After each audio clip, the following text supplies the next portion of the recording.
तो आता क्षणाच्या breaking news आहे। मुंबई महापालिका निवडणुकीच्या पार्श्वभूमीवर भाजपकडनं आता मंत्री तुमच्या दारी अभियान मुंबईकरांच्या समस्या सोडवण्यासाठी सुरू करण्यात येते। भाजपचा हा एक नवीन फॉर्म्युला आपण बघतोय। मुंबईकरांसाठी आता पालकमंत्री तुमच्या दारी येणार असल्याचं सांगण्यात येत आहे, तसं अभियान सुरू करण्यात येत आहे। मुंबई उपनगरचे पालकमंत्री आणि पर्यटन मंत्री मंगलप्रभात लोढा यांच्याकडून उपक्रमाची सुरुवात करण्यात येते। मुंबई आणि उपनगरातील सर्व महापालिका वॉर्डांमध्ये आता जनता दरबार घेण्यात येणार आहे। महापालिका निवडणुकीच्या तोंडावर थेट जनतेशी जुळवून घेण्याचा भाजपचा हा फॉर्म्युला किती यशस्वी होणार हे येणाऱ्या काळातच आपल्याला कळू शकेल।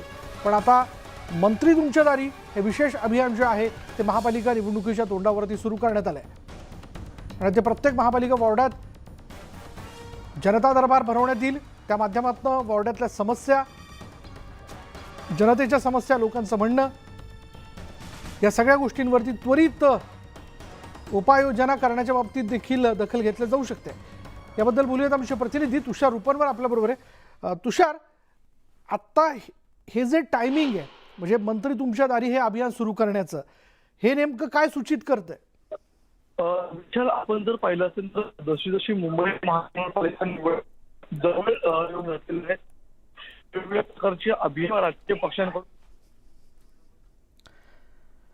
काही कारणास्तव तुषार रूपनवरचा आवाज आपल्यापर्यंत पोहोचत नाही। पण आता क्षणाची महत्त्वाची बातमी आपण बघतोय। बीजेपीचं मिशन महापालिका जे आहे ते आधीच लवकरच सुरू झालं। गेल्या वेळी आपण पाहिलं गणपती उत्सवाच्या कालावधीच्या दरम्यान अमित शहा हे मुंबईत आलेले होते आणि त्यावेळी मिशन महापालिकेची घोषणा जी ती करण्यात आलेली होती, त्या दृष्टीने कामाला लागा अशा सूचना देखील देण्यात आलेल्या होत्या। आणि आता मुंबई महापालिका निवडणुकीच्या पार्श्वभूमीवर भाजपकडून आता मंत्री तुमच्या दारी हे अभियान सुरू करण्यात येत आहे। पुढे पाहूयात, वेदांता फॉक्सकॉनवरून राज्यात सत्ताधारी विरोधक आमने-सामने आलेत। आदित्य ठाकरेंनी वडगावमध्ये सभा घेतल्यानंतर आता भाजप देखील वडगावमध्ये ठिय्या आंदोलन करणार आहे। आज सकाळी 11 वाजता भाजप ठिय्या आंदोलन करत आहे। आदित्य ठाकरेंनी सभा घेऊन नागरिकांची दिशाभूल केली। आदित्य ठाकरेंनी वेदांता फॉक्सकॉनबरोबर करार आणि कंपनीला जागा दिल्याची कागदपत्र दाखवावीत, नाहीतर हात जोडून महाराष्ट्राशी खोटं बोललात म्हणून माफी मागावी अशी मागणी भाजपचे आमदार राम कदम यांनी केली। जोपर्यंत आदित्य ठाकरे कागदपत्र दाखवत नाहीत तोवर जागेवरून उठणार नाही असा आक्रमक पवित्रा भाजपने घेतलाय।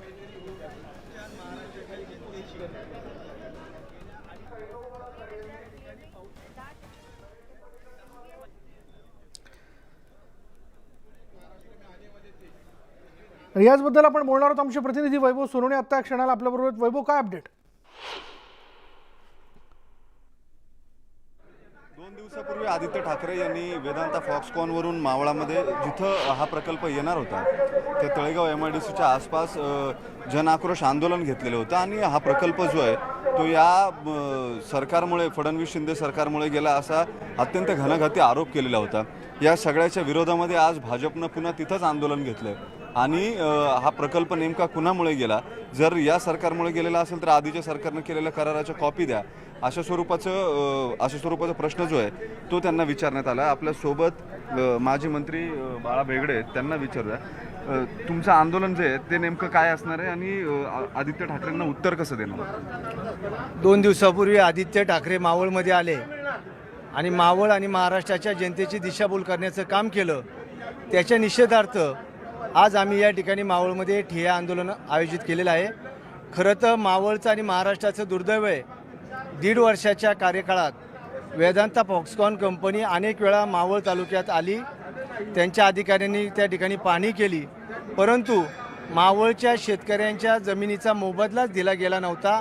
मावळच्या शेतकऱ्याची जमीन भूसंपादन झालीच नव्हती, तर त्या ठिकाणी यांनी करार कुठला केला असेल तर तो कराराची प्रत दाखवा, नाहीतर मावळ आणि महाराष्ट्राच्या जनतेची माफी मागा, ही आज आमची या ठिकाणी मागणी आहे। प्रकल्पासाठीचं भूसंपादन झालेलं नव्हतं, जी जमीन देण्यात येणार होती ती? हो, याच्यामध्ये 1100 एकर जमीन वेदांता फॉक्सकॉननी त्या ठिकाणी घ्यायची तयारी दाखवलेली होती, परंतु शेतकऱ्याला त्याचा मोबदलाच दिला नव्हता। शेतकऱ्याला मोबदला कधी दिला गेला? माननीय शिंदे फडणवीस सरकार आल्यानंतर 6व्या दिवशी शेतकऱ्यांच्या खात्यावर पेमेंट त्या ठिकाणी जमा झालं। 7 महिने पुण्याच्या ट्रेझरीमध्ये पेमेंट जमा होतं, परंतु शेतकऱ्यांना का दिलं नाही हा देखील आमचा सवाल आहे। याच्या मागं कोण होतं याचाही शोध लागला पाहिजे। काय तुमची काय माहिती आहे, कोण होतं याच्या मागं? तुम्ही असे गुहित आरोप करू नका, स्पष्ट बोला, नेमकं याच्या मागे कोण होतं? का 7 महिने पैसे ट्रेझरीमध्ये राहिले? कुणी विरोध केलेला होता? तुमच्याकडे काय काय माहिती आहे या संदर्भात? ज्या वेळेस आम्ही सरकारकडे पाठपुरावा केला, भारतीय जनता पक्ष RPIच्या माध्यमातून आंदोलन केलं, त्यावेळेस हे सरकार त्या ठिकाणी सांगत होतं की सरसकट जमिनी घेण्याच्या संदर्भातलं पत्र काढण्यात आलेलं आहे. जर तुम्ही त्या ठिकाणी 5400 एकर जमीन घेणार होता तर त्या ठिकाणी मधली जमिनीच्या शेतकऱ्यांची मागणी होती तर पेमेंट का दिलं नाही. म्हणून सरकारमध्येच त्या ठिकाणी पूर्णपणे विस्कळीतपणा होता. निर्णय कुणी घ्यायचा त्याच्यामध्ये स्पष्टता नव्हती. त्यामुळं हा प्रकल्प या ठिकाणी महाराष्ट्रातून गेला. हे मावळचं आणि महाराष्ट्राचं दुर्दैव आहे. तुमचे कार्यकर्ते टक्केवारीच्याही घोषणा देत होते या प्रकल्पामध्ये. ती नेमकी घोषणा काय आणि कुणावरती टक्केवारीचा आरोप करतात? टक्केवारीच्या संदर्भात तर मावळच्या जनतेला माहिती आहे कोण टक्केवारीचं काम जोरात करतंय.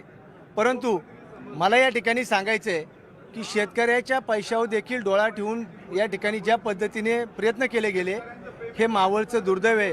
हे मावळच्या शेतकऱ्यांच्या लक्षात आलेलं आहे. आता तुम्ही काय मागणी करणार आहात? वास्तविक आता हा प्रकल्प गेलाय, कुणामुळे गेला हा भाग आणखी वेगळा प्रश्न आहे ज्याच्यावरून राजकारण रंगते. ज्या 1.5 लाख नोकऱ्या गेल्या आहेत त्यासाठी नेमकं काय केलं पाहिजे असं मावळच्या स्थानिक जनतेला वाटतं? कारण हे रोजगार तुम्हाला मिळणार होते, इथल्या तुमच्या लोकांना मिळणार होते, त्यांचे रोजगार गेल्यावर नवीन पर्याय काय? माननीय शिंदे फडणवीस सरकारच्या माध्यमातून या ठिकाणी निर्णय झालेला आहे की त्यांनी मनीष अग्रवाल साहेबांशी त्या ठिकाणी संपर्क केला. शेवटच्या टप्प्यात त्यांनी महाराष्ट्रात यावं म्हणून सर्व त्या पद्धतीचे प्रयत्न केले गेले.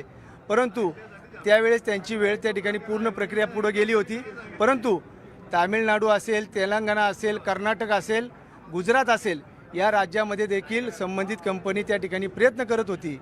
परंतु माननीय शिंदे फडणवीस सरकारने मनीषजी अग्रवाल यांच्याशी चर्चा केलेली आहे.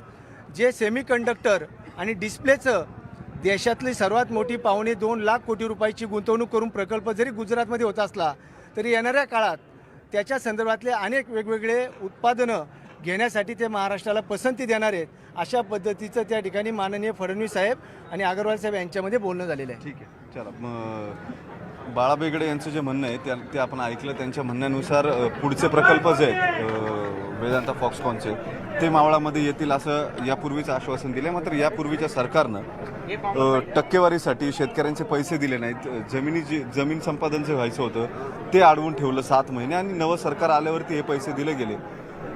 त्यानंतर भूसंपादन जे आहे ते झालं. मात्र तोपर्यंत वेदांता फॉक्सकॉननं गुजरातला जायचा निर्णय घेतलेला होता. त्याच्यामुळे आधीच्या सरकारच्या दुर्लक्षामुळे हा प्रकल्प गेलाय आणि जोरदार टीका सुद्धा त्यांच्यावरती केली जाते. वसुलीबाज, 100 खोके, बारामती ओके अशा घोषणा दिलेल्या. शिल्लक सेना करार दाखवा नाहीतर महाराष्ट्राची माफी मागा असे होर्डिंग्स घेऊन या मोर्चामध्ये कार्यकर्ते जे आहेत ते आलेले आहेत. इथून हा मार्च निघेल आणि पंचायत समितीपर्यंत तो जाणार आहे. तिथे पोलिसांचा मोठा बंदोबस्त, एक छोटेखानी सभा होऊन हा मोर्चा संपेल. मात्र आता वेदांता फॉक्सकॉनचं राजकारण रस्त्यावरती येते हे नक्की. धन्यवाद वैभव या सगळ्या संवादाबद्दल.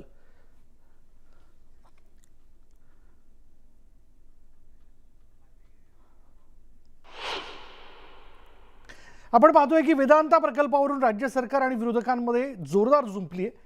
गुजरात आणि कर्नाटकमध्ये विधानसभेच्या निवडणुका आहेत आणि या निवडणुकांसाठीच ही बातमी आपण जाणून घेऊच. पण यानंतर थेट जाऊयात टाटा मोटर्सच्या इव्हेंटमध्ये.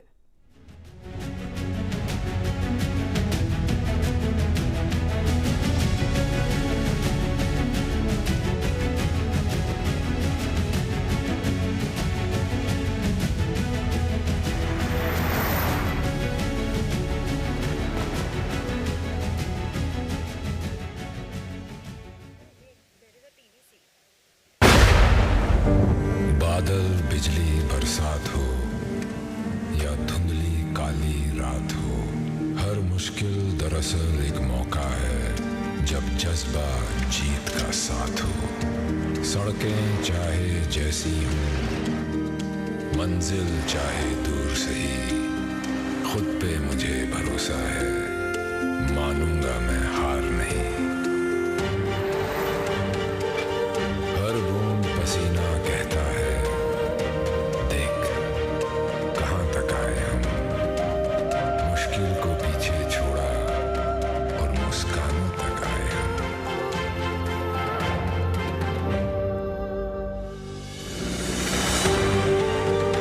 बिना थके बस लगातार चलना मेरी ताकत है।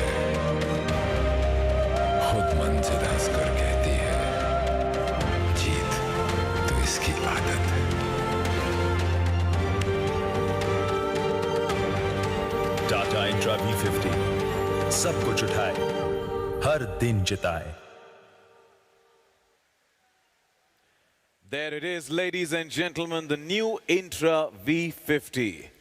Now we have the first ever bi-fuel pickup from Tata Motors built on our premium tough design philosophy. All anxiety will be taken care of.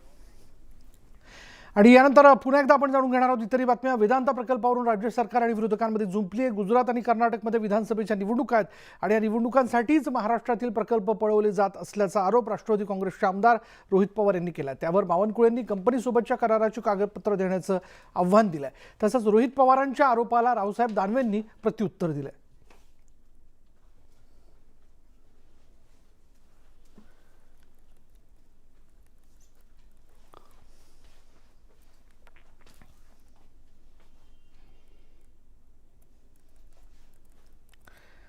आपण पाहतोय की वेदांता प्रकल्पावरून राज्य सरकार ह्या गुजरातला त्या ठिकाणी चाललेल्या आहेत, काही कर्नाटकाला चाललेल्या आहेत. योगायोग फक्त असा आहे की डिसेंबर महिन्यामध्ये गुजरातचं इलेक्शन आहे आणि मार्च महिन्यामध्ये कर्नाटकाचं इलेक्शन आहे आणि त्याच्यानंतर महाराष्ट्राचं इलेक्शन आहे.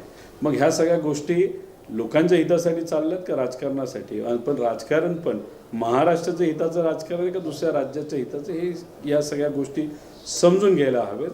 आदित्य ठाकरे हे लोकात जाऊन काय खरं घडलं हे सांगण्याचा प्रयत्न त्या ठिकाणी ते करत आहेत.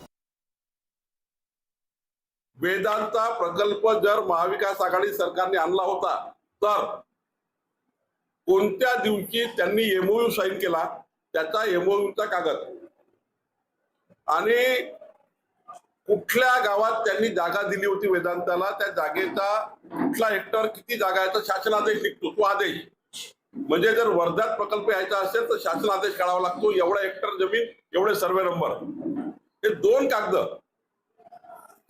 कागद जर महाविकास आघाडी सरकारच्या कोणत्याही नेत्याने, उद्धवजी असेल, अजित पवार असेल किंवा नाना पटोले असेल, कोणत्याही नेत्याने 2 कागद आणून दाखवा, एमओयूची कॉपी आणि जमीन दिल्याची कॉपी. हे 2 कॉपी आणले तर महाराष्ट्राचं नवीन सरकार त्या ठिकाणी दोषी आहे. आणि हे जर 2 पत्र नसेल, 2 कॉपी नसेल तर हे खोटारडेपणा आहे. खोटं बोला पण रेटून बोला. सत्ता गेल्यामुळं बावचळले आहेत. तर महाविकास आघाडी सरकारच्या काळात सुरू करण्यात आलेल्या या शिवभोजन थाळीचा आता अन्न व नागरी पुरवठा मंत्री रवींद्र चव्हाण आढावा घेणार आहेत. शिवभोजन थाळी सुरू ठेवायची की नाही याचा आढावा घेतला जाईल. महाविकास आघाडी सरकारच्या काळात ही योजना सुरू करण्यात आली होती. सध्या राज्यात 1,80,000 शिवभोजन थाळ्यांसाठी परवानगी देण्यात आली आहे.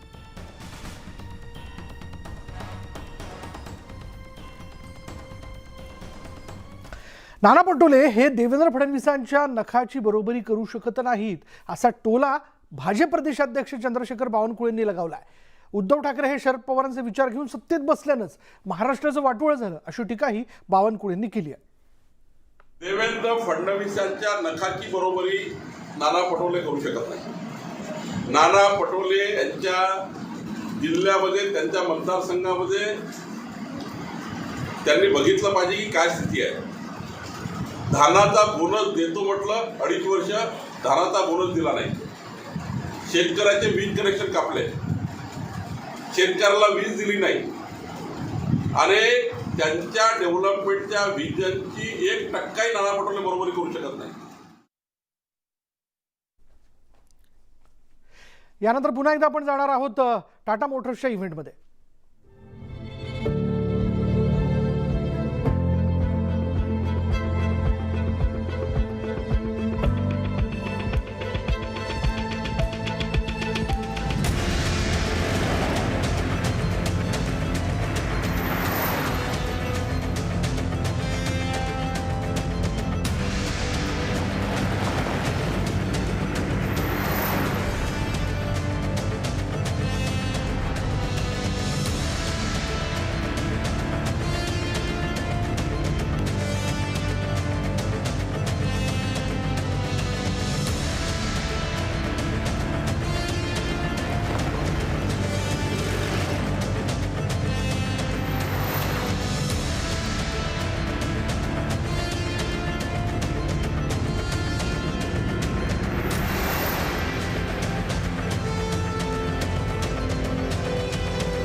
और भैया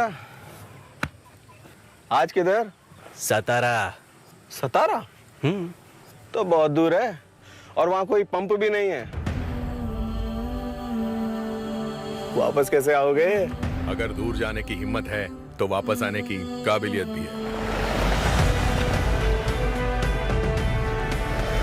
टाटा का इंट्रा V20 बायोफ्यूल सीएनजी और पेट्रोल दोनों, जो दे 700 किलोमीटर तक की रेंज और जबरदस्त पिकअप। टाटा इंट्रा V20 सब कुछ उठाए, हर दिन जिताए।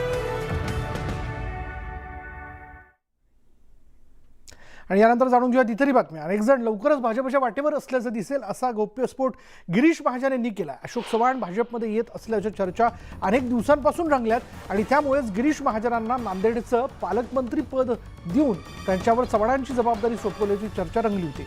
मात्र या चर्चांमध्ये काहीच तथ्य नसल्याचं गिरीश महाजन यांनी म्हटलं। तसंच पालकमंत्री पदाबाबत नाराज नसल्याचंही त्यांनी स्पष्ट केलं। अशोक चव्हाण भाजपच्या वाटेवर आहेत, काही रणनीती आखण्यासाठी तुम्हाला तिकडं पालकमंत्रीपद दिलंय का? तिथे जायची गरज नाही त्यासाठी। चव्हाण साहेब जर भाजपमध्ये असेल त्यासाठी मला नांदेडचं पालकमंत्री करायचं, मला वाटतं ह्या म्हणण्यात काही तथ्य नाही।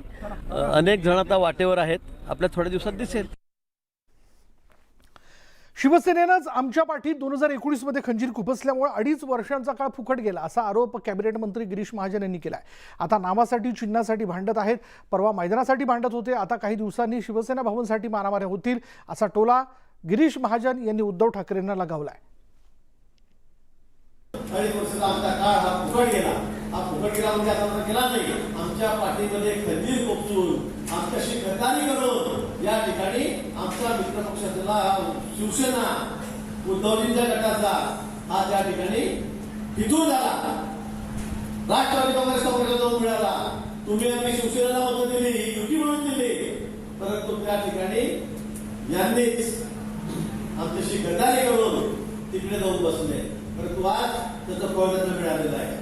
आज काय अवस्था झालेली आहे? काय अवस्था झाली? 55 पैकी 40 आमदार गेले, 18 पैकी 12 खासदार गेले, तुमच्याकडे काय शिल्लक राहिलं? काही नाही। आता नावासाठी भांडताय, आता चिन्हासाठी भांडताय, दर्शवण्यासाठी, आता कालपर्यंत बिचारे ग्राउंडसाठी भांडत होते, आता उद्या बरोबर ते मातोश्री तुमचे कार्यालय शिवसेना भवन त्याच्यासाठी मारामाऱ्या होते। बाळासाहेब ठाकरे आणि प्रमोद महाजन यांनी ठरवलेला भाजप सेना युतीचा फॉर्म्युला उद्धव ठाकरेंनी मोडला असं म्हणत रावसाहेब दानवेंनी उद्धव ठाकरेंवर टीका केली। युतीची बैठक झाली तेव्हा अमित शहांसमोर मुख्यमंत्रीपदाचा विषय निघाला होता, पण अमित शहा यांनी बाळासाहेब ठाकरे आणि प्रमोद महाजनांनी ठरवलेला युतीचा फॉर्म्युला उद्धव ठाकरे यांना सांगितला होता। ज्या पक्षाचे जास्त आमदार निवडून येतील त्याचा मुख्यमंत्री असेल असं ठरलं होतं आणि त्यामुळे अमित शहा यांनी शिवसेनेचे मुख्यमंत्रीपद देण्याची मागणी नाकारली होती असा गौप्यस्फोट दानवेंनी केला। नरेंद्र भाई आले, अमित भाई आले, राज्यभर सभा झाल्या, अमित भाईचा फोटो, मोदीजीचा फोटो, सगळ्यांनी भाषण केले आणि भाषणात सांगितलं आमचे पुढचे मुख्यमंत्री देवेंद्र फडणवीस राहतील। हे स्टेजवर बसले होते, पण तोंडातून एकदाही काढलं नाही की नाही असं नाही ठरेल। त्यांनी भाषणात कोण बोलायला पाहिजे होतं, त्यांनी 2.5 वर्ष ठरले, कोणी बोललं नाही। कोण तर त्या टायमाला बोलले असते तर जनतेने हात दाखवून दिला असता आणि म्हणून त्या टायमाला उल्लेख केला। जेव्हा कधी निकाल लागायला लागले आणि आमच्याशिवाय खेळ जमत नाही असं वाटलं, तेव्हा यांनी सांगितलं आमचे सारे पर्याय खुले झाले। खुले पर्याय गेले काँग्रेस सोबत। शिंदे गटाचे आमदार संतोष बांगर हे काल आपल्या कुटुंबासह अमरावती जिल्ह्यातील अंजनगाव सुर्जी इथे मठामध्ये देवदर्शनासाठी आले होते आणि त्या ठिकाणी अंजनगाव सुर्जी इथल्या काही शिवसैनिकांच्या वतीने संतोष बांगर यांच्या वाहनावर हल्ला चढवण्यात आला आणि या प्रकरणी 11 शिवसैनिकांना अटक करण्यात आली आहे।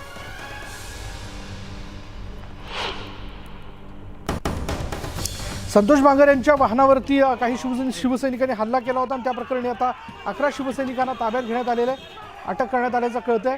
या उलट शिवसेनेच्या वतीने विरोधी पक्षनेते अंबादास दानवे यांनी मात्र संतोष बांगर यांनी शिवसैनिकांच्या अंगावर गाडी घातल्याचा आरोप केलेला आहे।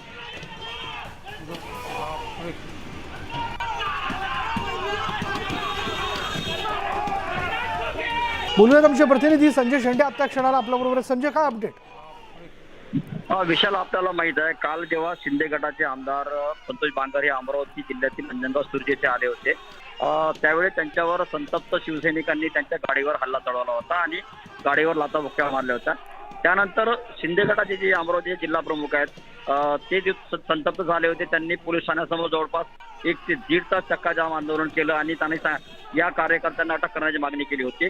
काल उशिरा रात्री अंजनगाव पोलीस ठाण्यात 11 ते 15 शिवसैनिकांविरुद्ध गुन्हा दाखल करण्यात आला होता आणि आज सकाळी 11 शिवसैनिक, जे तिथले तालुका प्रमुख महेंद्र तिप्टे आहे, त्यांच्यासह 11 शिवसैनिकांना पोलिसांनी अटक केलेली आहे. आणि आता दोन्ही गटांमध्ये खरं तर परस्परांवर आरोप केले जात आहे.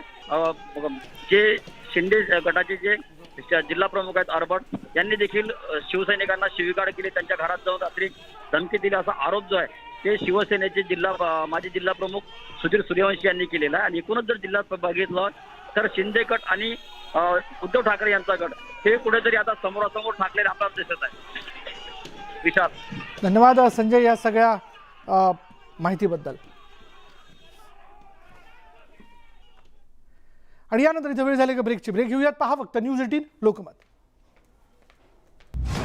मुंबई पोलीस आयुक्त आणि पोलीस सहआयुक्तांची बैठक होती. नवरात्रीच्या निमित्ताने राज्यातील कायदा सुव्यवस्थेचा आढावा या बैठकीत घेण्यात आला. रात्री 12 पर्यंत गरब्यास परवानगी देण्याबाबत यावरती चर्चा देखील करण्यात आली आणि थोड्याच वेळात या बैठकीला सुरुवात होणार असल्याचं कळत आहे. यामध्ये पोलीस आयुक्त आणि राज्याचे पोलीस उपायुक्त यामध्ये सगळे महत्त्वाचे पोलीस अधिकारी उपस्थित राहणार आहेत. नवरात्र उत्सवाला आजपासून सुरुवात झालेली आहे. घटस्थापना आज झाली आणि त्यानंतर आपण बघतो की ठिकठिकाणी म्हणजे 2 वर्ष निर्बंधामध्ये खरं तर सगळे उत्सव जे ते साजरे झाले, म्हणजे काही ठिकाणी झालेच नाही, सांकेतिक स्वरूपात हे उत्सव साजरे करण्यात आले. पण यंदा अगदी उत्साहात हे सगळे उत्सव साजरे होतील. गरबा जो आहे तो देखील मोठ्या संख्येनं तरुण तरुणी किंवा सगळेच नागरिक त्यामध्ये सहभागी होऊन तो खेळतील. त्यामुळे अशा वेळी या गरब्याला किती वाजेपर्यंत परवानगी देण्यात यावी, म्हणजे तशी नागरिकांची मागणी किंवा भावना जी आहे की यंदाचा जो निर्बंधमुक्त उत्सव आहे त्याला 12 वाजेपर्यंत गरब्यासाठी म्हणून परवानगी देण्यात यावी. तर अशा वेळी ती देण्यात येऊ की नाही, कशा प्रकारे देण्यात यावी आणि कायदा सुव्यवस्थेचा प्रश्न तर यामधून निर्माण होणार नाही ना, या सगळ्या गोष्टींचा आढावा जो आहे तो या बैठकीत घेण्यात येईल. याबद्दल आपण बोलणार आहोत. आमचे प्रतिनिधी तुषार रुपनवर आपल्याबरोबर आहेत. तुषार, या बैठकीत नेमकी कोणकोणत्या मुद्द्यांवरती चर्चा केली जाईल? उपमुख्यमंत्री देवेंद्र फडणवीस बैठकीला पोहोचलेले आहेत आणि आता काही वेळामध्ये या बैठकीला सुरुवात होणार आहे. 2 वर्षानंतर मुंबईमध्ये गणेशोत्सव धूमधडाक्यात साजरा होताना पाहायला मिळाला. त्याचप्रमाणे आता नवरात्र उत्सव देखील आपल्याला संपूर्ण मुंबईभर आपल्याला धूमधडाक्यामध्ये साजरा होताना पाहायला मिळणार आहे. गरबा संपूर्ण मुंबईभर आपल्याला जवळपास 200 ठिकाणी मोठे भव्य गरबाचं नियोजन करण्यात आलेलं आहे. मात्र हा गरबा उत्सव सुरू होत असताना त्या ठिकाणी कुठलीही वाहतुकीची समस्या होऊ नये, कायदा सुव्यवस्थेचा प्रश्नचिन्ह निर्माण राहू नये ह्याची संपूर्ण खबरदारी घेण्यात येणार आहे. त्याचप्रमाणे आणखी एक यामधला महत्त्वाचा मुद्दा म्हणजे की गरबा नेमका चालू किती वाजेपर्यंत ठेवायचा हा देखील प्रश्न आहे. रात्री 12 वाजेपर्यंत गरबा चालू ठेवावा अशी अनेक गरबा आयोजकांनी मागणी देवेंद्र फडणवीस यांच्याकडे केली. त्या संदर्भात देखील या बैठकीमध्ये आपल्याला चर्चा होताना पाहायला मिळणार आहे. देवेंद्र फडणवीस यांच्यासोबत आता जी बैठक सुरू होत आहे या बैठकीला राज्याचे पोलीस महासंचालक, राज्याचे त्याचप्रमाणे वाहतूक विभागाचे प्रमुख, त्याचप्रमाणे मुंबईचे पोलीस कमिशनर असतील, त्याचप्रमाणे लॉ अँड ऑर्डरचे कमिशनर, हे सर्व या बैठकीला आपल्याला उपस्थित राहताना पाहायला मिळणार आहे. या सर्वांकडून या संदर्भातला रिव्ह्यू घेतला जाणार आहे की जर गरबा रात्री 12 वाजेपर्यंत सुरू करायचा असेल तर वाहतूक सुव्यवस्थेवरती याचा काय परिणाम होणार आहे का, किंबहुना रात्री 12पर्यंत परमिशन ही नेमकी कोणत्या दिवसापासून द्यायला हवी. यापूर्वी जर आपण पाहिलं असेल तर संपूर्ण राज्यभर गरबा जेव्हा सुरू असायचा तेव्हा शेवटचे 2 दिवस रात्री 12 वाजता परमिशन दिली जात होती. मात्र कोविडनंतर आता सर्व उत्सव शिंदे फडणवीस सरकार आपल्याला धूमधडाक्यात साजरा होणार असल्याचं त्यांनी आधीही सांगितलेलं आहे. त्यामुळेच मुंबईमध्ये या ठिकाणी धूमधडाक्यात गरबा उत्सव आयोजन करण्यात आलेलं आहे. जवळपास मुंबईमध्ये 200 ठिकाणी हा गरबा आयोजित केला जाणार आहे. त्यामुळे रात्री 12पर्यंत परवानगी दिली जावी का, त्याचप्रमाणे वाहतुकीचा काय प्रश्न उपस्थित होणार आहे का, वाहतूक वेगळ्या मार्गाने काय वळवावे लागणार आहे का, या संदर्भात विविध प्रश्नांवरती चर्चा स्वतः गृहमंत्री देवेंद्र फडणवीस यांच्या उपस्थितीमध्ये सर्व प्रमुख विभागांच्या अधिकाऱ्यांसोबत केली जाणार आहे. विशाल, धन्यवाद तुषार या सगळ्या माहितीबद्दल. ही बैठक महत्त्वाची या अर्थाने की निर्बंधमुक्त हा उत्सव साजरा करत असताना कुठेही त्याला गालबोट लागू नये, कायदा सुव्यवस्थेचा प्रश्न निर्माण होऊ नये, वाहतुकीचे प्रश्न निर्माण होऊ नये याबद्दलचा आढावा आजच्या बैठकीत घेण्यात येईल. आपण पाहतोय की नवरात्रीच्या गरबामध्ये आधार कार्ड तपासून फक्त हिंदूंनाच प्रवेश द्या अशी मागणी जी ती विश्व हिंदू परिषदेनं केली आहे. विदर्भ प्रांत प्रमुख गोविंद शेंडे यांनीही राज्य सरकारकडे मागणी केली आहे आणि या संदर्भात त्यांच्याशी बातचीत केली आमचे नागपूरचे प्रतिनिधी तुषार कोहळे यांनी. आपण स्वतः गोविंद शेंडे यांनाच विचारू की त्यांनी जी मागणी केली आहे त्या पाठीमागे नेमका त्यांचा काय हेतू आहे आणि काय कारण आहे. म्हणजे आता गरबाचा आज पहिला दिवस आहे, सर्वत्र भक्तिमय वातावरण आहे, अशातच तुम्ही जी मागणी केली की ज्यांच्याकडे आधार कार्ड असेल ते आधार कार्ड तपासून फक्त हिंदूंनाच गरब्यामध्ये प्रवेश द्या, अशी का मागणी केली? गरबा हा काही इव्हेंट नाही आहे, हा काही सांस्कृतिक कार्यक्रम नाही आहे. गरबा हा देवीला प्रसन्न करण्याकरता नृत्य आहे, भक्ती आहे, शक्तीचं प्रदर्शन आहे, समर्पण आहे. तर ज्यांची त्या भगवतीवरती देवीवरती श्रद्धा आहे, जे त्याला पूजतात, त्यांनीच गरबा करावा. अन्य लोक जे देवीला उपासक नाही, देवीची पूजा करत नाही, भगवतीची पूजा करत नाही, भगवतीला मानत नाही, त्यांनी त्या गरब्यामध्ये कशाला यावं? हा काही इव्हेंट नाही आहे, सांस्कृतिक कार्यक्रम नाही आहे. म्हणून आम्ही अशी मागणी केली आहे की जितके आयोजक आहेत त्यांना पण, पोलीस प्रशासनाला, स्थानिक प्रशासनाला, की बा त्यांनी ह्या गरबा उत्सवामध्ये अशा लोकांना प्रवेश न द्यावा की ज्यांची याच्यावरती श्रद्धा नाही आहे. जे देवीला मानतात, देवीची उपासना करतात, हिंदू धर्मावरती ज्यांची आस्था आहे, श्रद्धा आहे, भक्ती आहे, त्यांनीच या उत्सवामध्ये सहभाग करावा. तुमचा थेट विरोध जो आहे तो मुस्लिम धर्मियांना आहे. नाही, असं मी नाव नाही घेत म्हणत. ज्याची श्रद्धा नाही आहे, जो देवी देवताला मानत नाही, जो मूर्ती पूजा करत नाही, अशांवरती माझा, आणि मला विरोध नाही आहे. माझा हे आहे की याच्यामुळे लव जेहाद, छेडछाड अशा घटना मागच्या अनेक वर्षांमध्ये झालेल्या आहेत, त्या न व्हाव्या, त्याच्याकरता काहीतरी रोकथाम कुठेतरी तर करावी लागेल ना. फक्त हिंदूंनाच प्रवेश द्यायला पाहिजे. आता पोलीस प्रशासन नेमकं या संदर्भात काय भूमिका घेते, आयोजक काय भूमिका घेते, हे देखील बघणं महत्त्वाचं राहणार आहे. अंबरनाथमध्ये एका स्कूल बसला अपघात झाला. ग्रीन सिटी परिसरात स्कूल बस पलटून हा अपघात झाला. सुदैवाने यामध्ये कोणत्याही प्रकारे विद्यार्थ्यांना दुखापत झालेली नाही आहे, तर एका विद्यार्थिनीला किरकोळ दुखापत झाली. अंबरनाथ शहरातील इनर व्हील या इंग्रजी माध्यमाचे 18 विद्यार्थी या बसमधून शाळेत निघाले होते. बस ही मागे येत होती आणि त्याचवेळी एका पॉईंटला या बसला आपला तोल सांभाळता आला नाही. म्हणजे या बसचा समतोल बिघडला आणि ही बस जी ती पलटी झाली.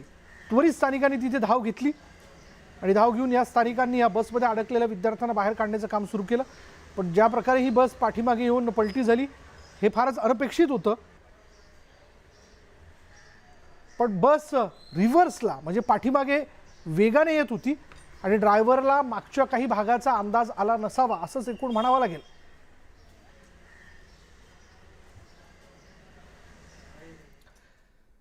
तर नवी मुंबईतील वाशी टोल नाक्यावर एका डंपरने 10 ते 12 वाहनांना धडक दिली. डंपरचे ब्रेक अचानक निकामी झाल्यामुळे चालकांचं वाहनावरील नियंत्रण सुटलं आणि हा अपघात घडल्याचा प्राथमिक अंदाज आहे. डंपरचा चालक फरार झाला असून क्लिनरला ताब्यात घेण्यात आले. आपण जर बघितलं तर चालकाविरोधात गुन्हा दाखल करण्यात आला असून त्याचा शोध सुरू आहे. अपघाताची संपूर्ण घटना CCTV कॅमेऱ्यात कैद झाली आहे. या अपघातात 2 जण जखमी झालेत.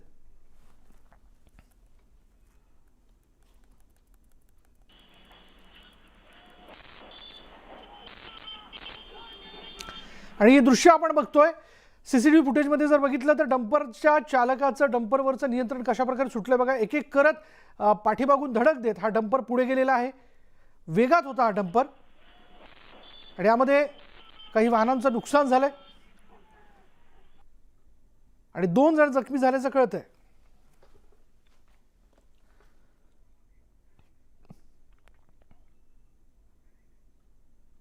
आता पाहूयात नाशिक विभागातून एप्रिल ते जुलै दरम्यान तब्बल 350 कोटी रुपये खर्चून 2.5 लाख मेट्रिक टन कांदा खरेदी करून त्याची साठवणूक करण्यात आली होती. मात्र कांद्याचे भाव नियंत्रणात ठेवण्यासाठी नाफेडनं खरेदी केलेल्या कांद्यांपैकी तब्बल 60% जास्त कांदा खराब झालाय. यामुळे केंद्र सरकारला कोट्यवधी रुपयांचा फटका बसलाय. दुसरीकडे ज्या शेतकऱ्यांकडून कांदा खरेदी करण्यात आला त्यांच्यापैकी अनेकांचे पैसे थकवल्यामुळे शेतकरीही आर्थिक संकटात सापडलाय. थकीत रक्कम तातडीनं देण्याची मागणी शेतकऱ्यांनी केली आहे. त्याचबरोबर ज्या अधिकाऱ्यांच्या हलगर्जीपणामुळे कांदा सडला त्यांची चौकशी करण्याची मागणी शेतकरी संघटनेनं केली आहे. नाफेडने शेतकऱ्यांचा कांदा खरेदी केला. कांदा खरेदी करताना त्यांनी अत्यंत अल्प दरामध्ये कांदा खरेदी केला आणि हा कांदा खरेदी करून अद्यापपर्यंत 2 ते 2.5 महिने होऊन गेले, परंतु शेतकऱ्यांना त्याचा मोबदला अजूनपर्यंत दिलेला नाही. नाफेडच्या ऑफिसकडे तक्रार केली असता ते म्हणता की अद्यापर्यंत आम्हाला केंद्राकडून पैसाच आलेला नाही. जर केंद्राकडून पैसा आलेला नाही तर मग शेतकऱ्यांना कधी देणार? हजारो शेतकऱ्यांचा कोट्यवधी रुपये या नाशिक विभागामधील बाकी आहेत. 78 क्विंटल कांदे विकले होते 1550 रुपये भावाने. तर आजपर्यंत आमचे पैसे आलेले नाही. 2 महिन्यापासून आम्ही कांदे दिलेले, तर आजपर्यंत आमचं पेमेंट नाही आलं. तर शासन आमची अशी विनंती आहे की आमचं पेमेंट लवकरात लवकर मिळण्यात यावं. केंद्र सरकारने बाजार स्थिरीकरण योजनेअंतर्गत नाफेडने 350 कोटी रुपये खर्च करून जो कांदा खरेदी केला होता तो कांदा आता 7-8 महिने झाल्यामुळे मोठ्या प्रमाणात खराब होतो आहे. 50% जास्त कांदा हा खराब झालेला आहे. यानंतरची बातमी अमरावतीमधून. अमरावती जिल्हा स्त्री रुग्णालयाच्या SNCU विभागातील व्हेंटिलेटरला काल शॉर्ट सर्किटमुळे आग लागल्यानं खळबळ उडाली होती आणि या दुर्घटनेत दुर्दैवाने एका शिशूचा मृत्यू झाला. तर व्हेंटिलेटरवर असलेल्या आणखी एका नवजात बालकाची प्रकृती गंभीर आहे. आग लागल्यानंतर व्हेंटिलेटरवरील नवजात शिशूला दुसरीकडे शिफ्ट करताना ऑक्सिजन आणि व्हेंटिलेटर व्यवस्थित न मिळाल्यानं या शिशूचा मृत्यू झाल्याचा आरोप करण्यात येतोय. मात्र बाळाच्या मृत्यूशी आगीचा काही संबंध नसल्याचा दावा जिल्हा शल्यचिकित्सक डॉक्टर दिलीप सौंदळे यांनी केला. या घटनेमुळे 9 जानेवारी 2021 रोजी भंडारा रुग्णालयाच्या अग्निकांडाची आठवण या ठिकाणी केली जाते.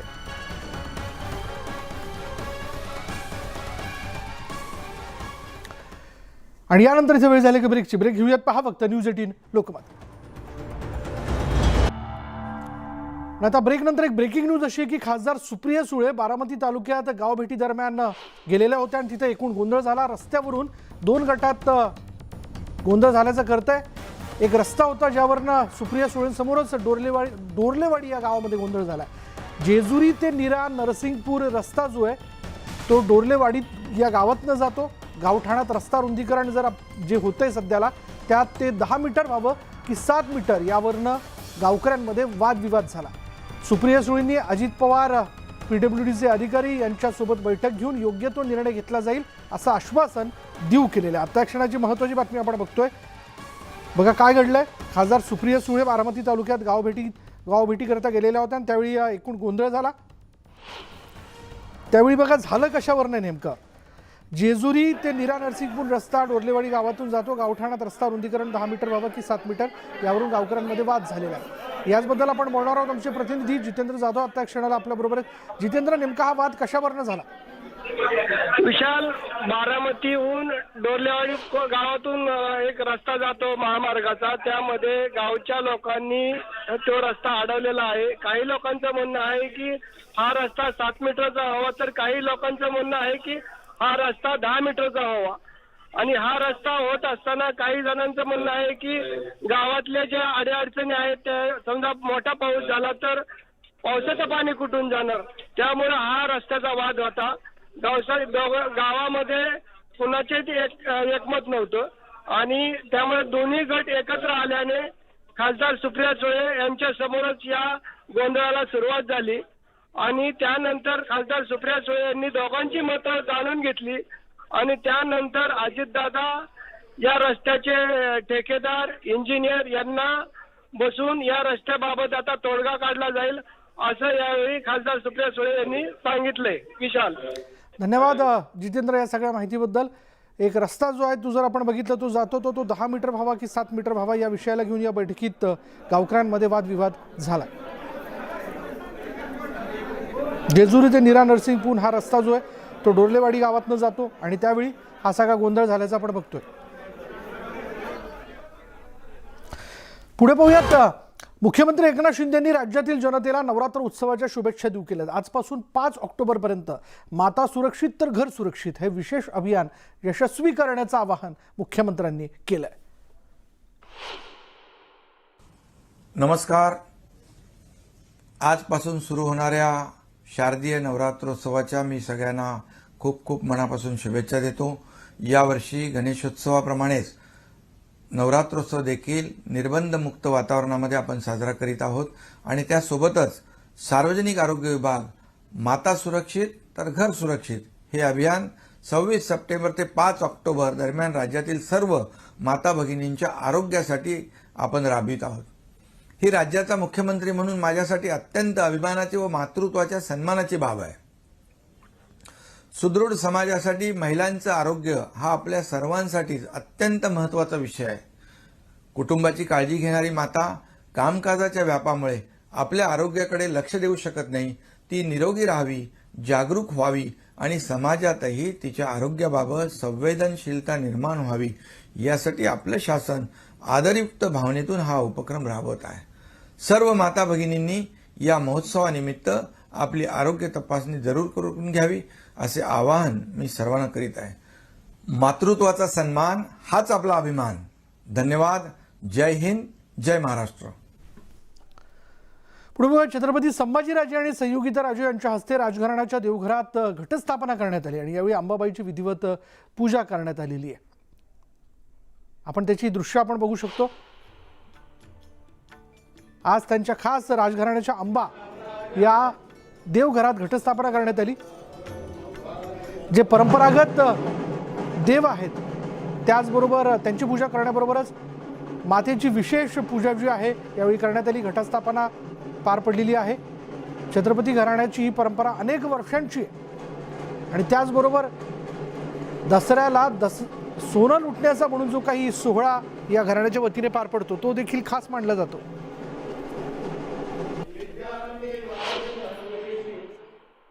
शारदीय नवरात्रोत्सवाला आजपासून प्रारंभ होतोय आणि कोल्हापूरच्या राजघराण्यात सुद्धा याची धामधूम आपल्याला पाहायला मिळतात. बोहाणी रुपातील अंबा देवघर ते राजघराण्याचं देवघर आहे. त्या देवघरामध्ये सुद्धा घटस्थापना झालेली आहे. युवराज संभाजीराजे छत्रपती आणि संयोगिताराजे छत्रपती यांच्या उपस्थितीमध्ये हा विधी संपन्न झाला.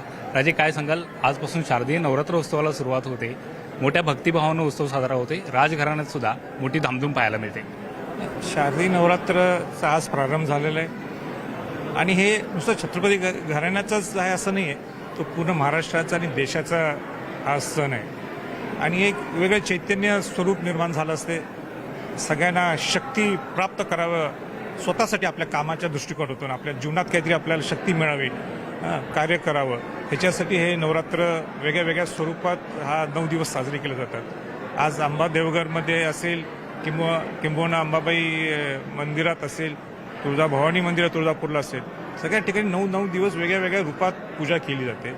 जुना इतिहास संदर्भ लक्षात ठेवून ते पूजा केली जाते आणि शेवटचा दिवस हा दसऱ्याचं सीमोल्लंघन कोल्हापूरचं असते आणि त्याचा सगळा जल्लोष पूर्ण करवीरकर किंबहुना पूर्ण अनेक राज्यातून लोक इथं येतात आणि करवीरचा दसरा प्रामुख्याने महाराष्ट्रात आणि मैसूरच्या दसऱ्याच्या पाठोपाठ हा तेवढ्याच मोठ्या पद्धतीने साजरा केला जातो आणि ही वेगळी परंपरा ही अनेक वर्षापासून चालू आहे आणि ते जतन कसं करता येईल तेवढं जास्तीत जास्त प्रयत्न आमच्याकडून होत असतो. स्वराज्य संघटनेची मोहिमेबद्दल मी विचारते. नाही, स्वराज्याची मोहीम सध्या तर आहे संघटन वाढवणं, सामान्य माणसाची पोचणे, छोट्याच्या छोट्या घटकापर्यंत स्वराज्याच्या माध्यमातून त्यांना ताकद देणे, विस्थापित लोकांना ताकद देणे. ह्याच्यासाठी माझे दौरे बरोबर दसऱ्याच्या दुसऱ्या दिवशीपासून सुरू होणार आहेत. पूर्ण एक महाराष्ट्र पिंजून काढायचं मी ठरवलं आहे. ते आपल्याला टप्प्याटप्प्याने ते तुम्हाला दिसून येईल. Video journalist Sandeep Patil, Dnyaneshwar Salunkhe, news 18 Lokmat, Kolhapur. आणि यानंतर इथे वेळ झाली का ब्रेकची. ब्रेक घेऊयात. पहा फक्त न्यूज 18 लोकमत.